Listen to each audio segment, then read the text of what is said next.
एक तरफ देवी पक्ष शुरू होने वाला है। देवी क्षेत्र से ऐसी अभद्र घटनाएं और ऐसी दुखदायी घटनाएं जो है वो ये सब सुनना पड़ रहा है और देखना पड़ रहा है।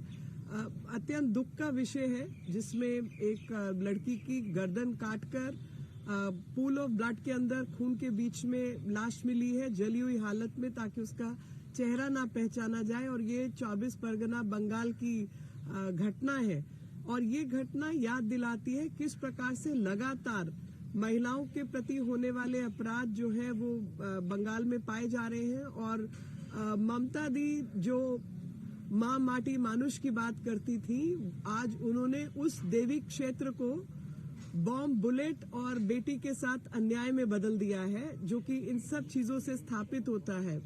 कल ही का विषय है कि एक बीजेपी कार्यकर्ता के घर में घुसकर उसकी माता की हत्या की गई। उससे पहले 5 साल की बच्ची का बलात्कार हुआ, 14 साल की बच्ची का बलात्कार हुआ, जिसके अंदर दुख की बात है कि ममता जी जो खुद महिला है, उनका बयान आया कि ये लव अफेयर का मामला था। आप मुझे बताइए कि लव अफेयर भी हो तो कम उम्र की 14 साल की लड़की के साथ कोई भी ऐसी घटना हो तो क्या वो घटना रेप में नहीं आती? ये तो देश का कानून है और देश की में किसी राज्य की मुख्यमंत्री को देश का कानून भी पता होना चाहिए। तो जब भी इस प्रकार की घटनाएं पाई जाती हैं, आपकी रिपोर्ट्स के माध्यम से, मीडिया की रिपोर्ट के माध्यम से ये सब जानकारी हमारे सामने आई और हैरानी होती है ये सब सुनकर कि बंगाल जैसा प्रदेश जहां पर जनरली जो लोग हैं वो महिलाओं के अधिकार और देवी पूजक हैं, और वहां के समाज में ये जो इतना बड़ा बदलाव दिखाई दे रहा है, उसके लिए कहीं ना कहीं राज्य की जो सरकार है वो जिम्मेवार है। क्योंकि बलात्कारियों को अगर आप शरण देंगे, उनके खिलाफ कार्रवाई कमजोर होगी, तो लगातार इस तरीके की घटनाएं बढ़ेंगी। और जब आपको कोई मुख्यमंत्री ऐसी मिले जो कि सरकारी जो एडमिनिस्ट्रेशन है, प्रशासन है, उसको जिम्मेवार या उसको कार्य के प्रति प्रतिबद्ध करने की बजाय लोगों को ब्लेम करे, तो उनका हौसला बढ़ता है। जैसे इस समय पर ममता दीदी ने कहा कि पॉपुलेशन बढ़ रही है इसलिए रेप का इंसिडेंट बढ़ रहा है, तो ये कहने से यानी लोग खुद जिम्मेवार हैं, ना कि सरकार या पुलिस के लोग जिम्मेवार हैं। और आकर जब भी ऐसी घटना घटे तो किसी को भी ब्लेम करो, कभी विक्टिम जो है वो खुद जिम्मेवार है, जैसा कि वो 14 साल की बच्ची के केस में हुआ, उसको लव अफेयर बताया। और मुझे याद पड़ता है पार्क स्ट्रीट का केस, जिसके अंदर उन्होंने उस विक्टिम के खिलाफ कुछ और कहा था। 40 दिन के भीतर 15 इस तरीके के मामले पाए गए। पिछले 2022 के अंदर क्लास 4 की बच्ची के साथ इस तरीके की घटना घटी। तो मैं जानना चाहती हूँ आपके माध्यम से कि सरकार इस केस में कुछ काम करने वाली है या बाकी किसी को भी ब्लेम करने वाली है। इनके नेता आकर उसके ऊपर लीपापोती का काम करते हैं। जब ऐसी भी अभाग्यपूर्ण घटना घटती है तो ऐसी घटना में ना तो I.N.D.I.A वाले कुछ बोलते हैं, जैसे कि बंगाल भारत का हिस्सा नहीं है और बंगाल में कुछ होता है, दुर्भाग्यपूर्ण घटना होती है तो वो किसी की जिम्मेवारी नहीं है। और इसी प्रकार से जो बंगाल की सरकार है, वेस्ट बंगाल की सरकार है, वो भी पश्चिम बंगाल की सरकार कभी महिलाओं को खुद, विक्टिम्स को खुद उनको नेम एंड शेम करने लगती है। लोगों के साथ छेड़छाड़ की घटनाएं बढ़ रही हैं और कभी किसी और को जिम्मेवार ठहराएंगे, लेकिन प्रशासन को या जो अपराधी हैं उनकी कोई जिम्मेवारी नहीं बनती। तो मैं चाहूंगी कि इस केस के अंदर जो जिम्मेवार लोग हैं उनको जिम्मेवार ठहराकर तुरंत कार्रवाई की जाए, ना कि अपना चेहरा ढकने के लिए किसी और को षड्यंत्र के तहत इस्तेमाल किया जाए। I am shocked that when Pitru Paksha started and Devi Paksha is about to start, an unfortunate incident from West Bengal has come to the fore.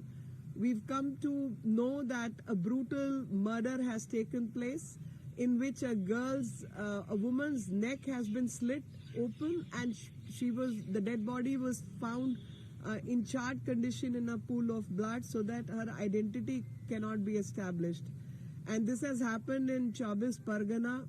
At this incident, I'm shocked because This is a case where we get to know all the incidents which have happened in the past. All those memories come back to haunt us.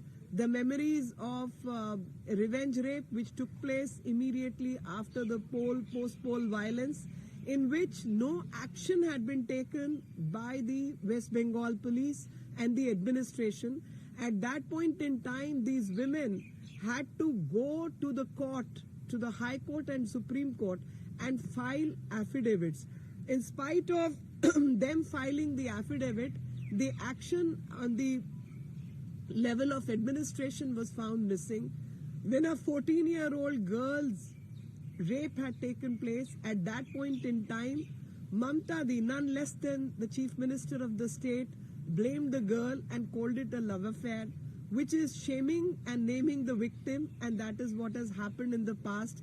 A 14-year-old child is still a child, and even if I were to assume this was a case of love affair, which it was not, then also it's a rape, because a rape is a rape. An underage girl is found involved in such a bad incident. A 5-year-old child has been found involved in was victimized. POCSO courts are giving data. Through the media reports, we have also come to know that yesterday another murder has taken place where the mother of a BJP worker was murdered. All this is happening in a Devi Kshetra.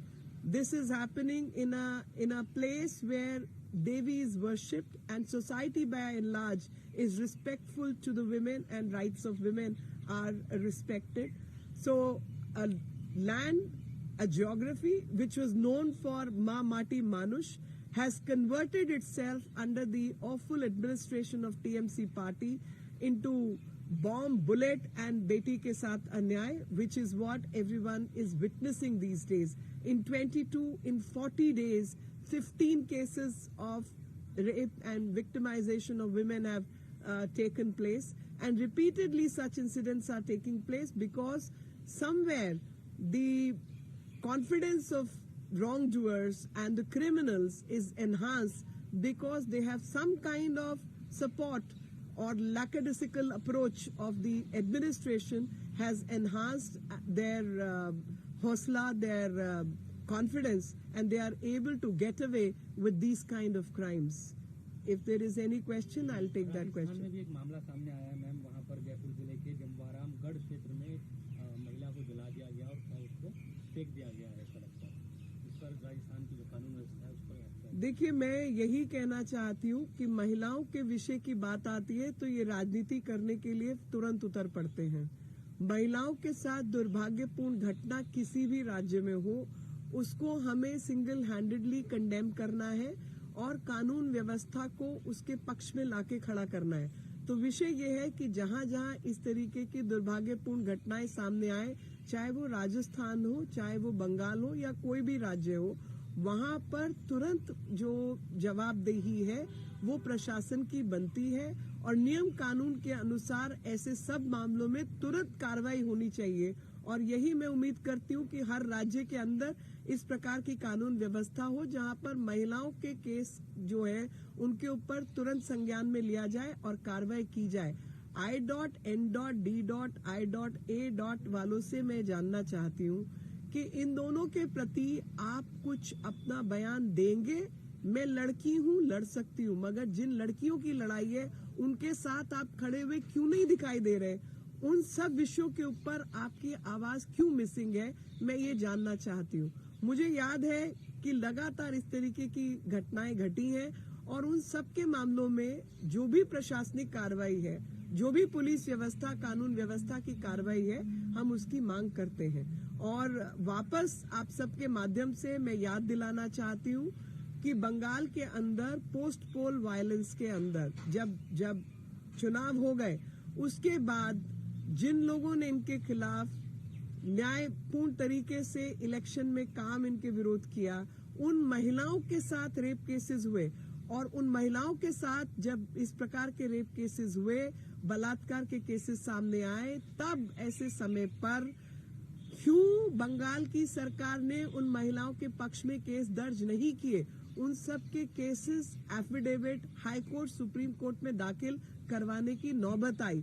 तो लगातार ये अभद्र व्यवहार जो है महिलाओं के साथ किया जा रहा है, वो भी देवी क्षेत्र के अंदर। ये क्षेत्र देवी के नाम से जाना जाता है, जहां पर सभ्य समाज और अधिकतर लोग सभ्य है, महिलाओं के प्रति एक अच्छी भावना रखते हैं और इस प्रकार की प्रताड़ना के खिलाफ आवाज उठाते हैं। समाज कुछ और है लेकिन प्रशासन कुछ और है, और जितने लोग महिला विषयों पर राजनीति के लिए आगे आते हैं, उन सबसे मैं यही प्रार्थना करती हूँ कि महिलाओं के अधिकारों के लिए आवाज बुलंद कीजिए। उज्जैन में भी ऐसा एक मामला आया है सामने, उज्जैन से भी 12 साल शासित राज्यों में अपराध होते हुए, चाहे ये उत्तर प्रदेश की बात हो, हाथरस की घटना हुई थी, कांग्रेस के सारे नेता गए, राहुल गांधी गए, प्रियंका गांधी वाड्रा गई। लगता है आपको कि कांग्रेस इस मामले में सिलेक्टिव है, बंगाल और राजस्थान को अनदेखा करती है? जब मैं मेरा आज की प्रेस से सबको यही संदेश देने का मामला है कि चाहे वो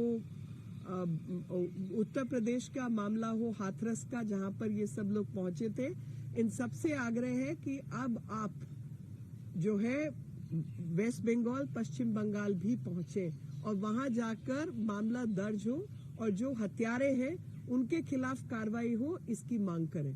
क्योंकि चाहे वो हाथरस हो चाहे कुछ और हो, जहां भी महिला के साथ उत्पीड़न हुआ है, प्रशासन से यही मांग है कि प्रशासन बिना पक्षपात के महिला विरोधी मामलों के अंदर अपना काम करे और तुरंत कार्रवाई करे। लेकिन जहां प्रशासन काम कर रहा है वहां आप हस्तक्षेप करते हैं, लेकिन जहां प्रशासन का एक लचीला रुख है वहां पर आप नहीं पहुंचते हैं। तो मेरी आप सबसे महिला के अधिकारों की जो बात करते हैं, सबसे एक ही प्रार्थना है कि कृपया करके बिना पक्षपात के महिला विरोधी कार्रवाई जहां हो रही हो, आप उन सब मामलों में वही मांग करें और उसी के पक्ष में खड़े रहें।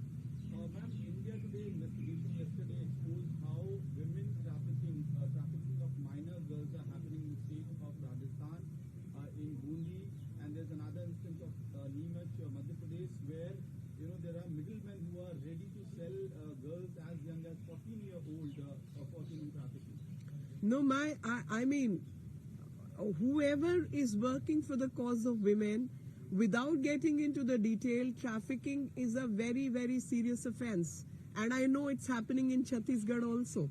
So all these places which have low income economy, these incidents have been happening. I want everyone, a task force be formed, and each police department from one state to the another come on board and coordinate their actions, because ultimately it's a question of rights of women.